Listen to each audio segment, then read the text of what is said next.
ಶಕ್ತಿ ಯೋಜನೆಯಿಂದ ಸಾರಿಗೆ ಇಲಾಖೆ ಆದಾಯ ವೃದ್ಧಿ ಆಯಿತು ಅಂತ ಸರ್ಕಾರ ಹೇಳುತ್ತೆ. ಆದರೆ ಇಲ್ಲಿ ನೋಡಿ, ಸಾರಿಗೆ ನೌಕರರಿಗೆ 38 ತಿಂಗಳ ಬಾಕಿ ಹಣ ಕೊಡಬೇಕು. ಅದಕ್ಕೆ 589.20 ಕೋಟಿ ಸಾಲ ಬೇಕು ಅಂತ ಟೆಂಡರ್ ಕರೆದಿದೆ ಬಿಎಂಟಿಸಿ.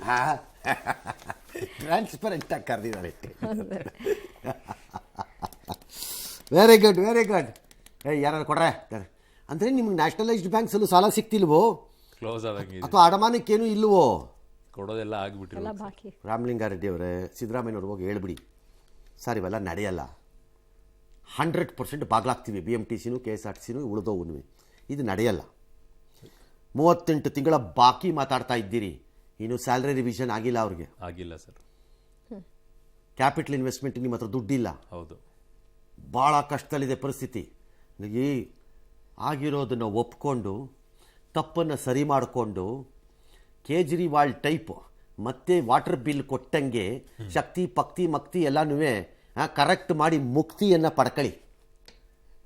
ಯಾರ್ಯಾರು ಕೊಡಬೇಕೋ ಅವ್ರು ಕೊಡಿ, ಮಿಕ್ದವ್ರದ್ದನ್ನು ತೆಗೀರಿ, ಬದುಕಬಹುದು. ಬಾಗಿಲಾಕೋ ಕೆಲಸನೇ ಸರ್ ಅಷ್ಟೇ.